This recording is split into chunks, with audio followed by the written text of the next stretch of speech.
भारत के महान अर्थशास्त्री और पूर्व प्रधानमंत्री मनमोहन सिंह का 26 दिसंबर रात करीब 10 बजे निधन हो गया। मनमोहन सिंह काफी लंबे समय से बीमार थे, उनको सांस लेने में दिक्कत हो रही थी। पूर्व प्रधानमंत्री मनमोहन सिंह के मीडिया सलाहकार संजय बारू ने मनमोहन सिंह के प्रधानमंत्री कार्यकाल के दौरान को लेकर एक किताब लिखी, जिसका नाम दिया द एक्सीडेंटल प्राइम मिनिस्टर। यह कहा जा रहा है कि 2004 में यूपीए सरकार की जीत के बाद प्रधानमंत्री का पद मनमोहन सिंह को मिला, जो कि एक संयोग था।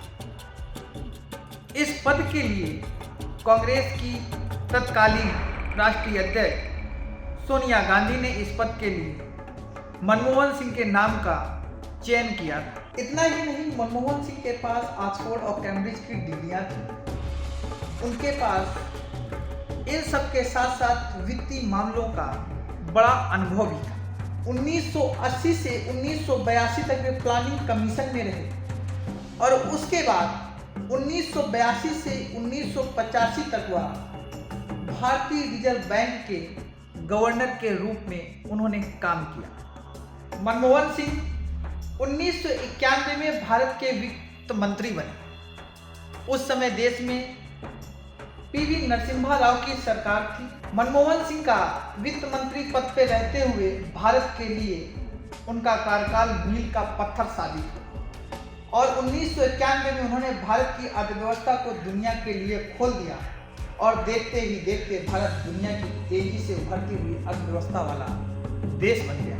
इतना ही नहीं, मनमोहन सिंह के इस कदम को लेकर पूरी दुनिया में सराहा जाता है। कहा जाता है कि उन्हें भले पीएम का पद संयोग से मिला हो, लेकिन उनकी प्रतिभा और अनुभव ने उन्हें वहां तक पहुंचाया जहां वे इस पद के काबिल समझे गए थे। इतना ही नहीं, उन्होंने पाकिस्तान के साथ शांति के लिए कोशिश जारी रखी, लेकिन 2008 में मुंबई में हुए ताज हमले के बाद इस पर विराम लगा दिया।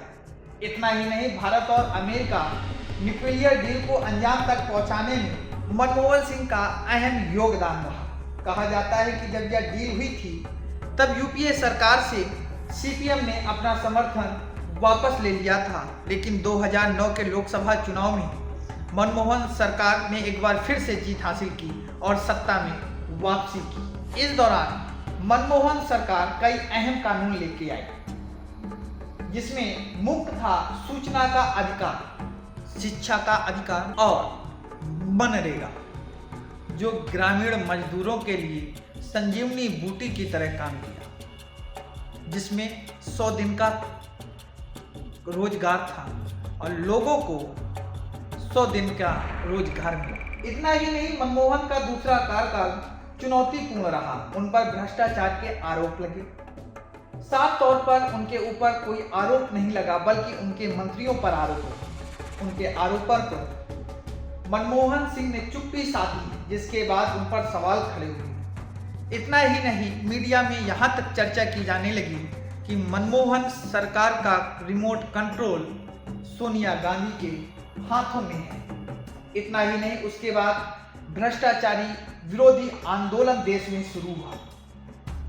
देश के जंतर मंतर पर समाजसेवी और आंदोलनकारी अन्ना हजारे ने प्रदर्शन किया और उस प्रदर्शन ने यूपीए की सरकार की नींव को हिला दिया और इस आंदोलन में अन्ना के साथ बड़ी संख्या में आम लोग भी शामिल हुए और इस आंदोलन का परिणाम यह हुआ कि देश में सत्ता परिवर्तन हुआ और 2014 में भाजपा की सरकार बनी और प्रधानमंत्री नरेंद्र मोदी बने।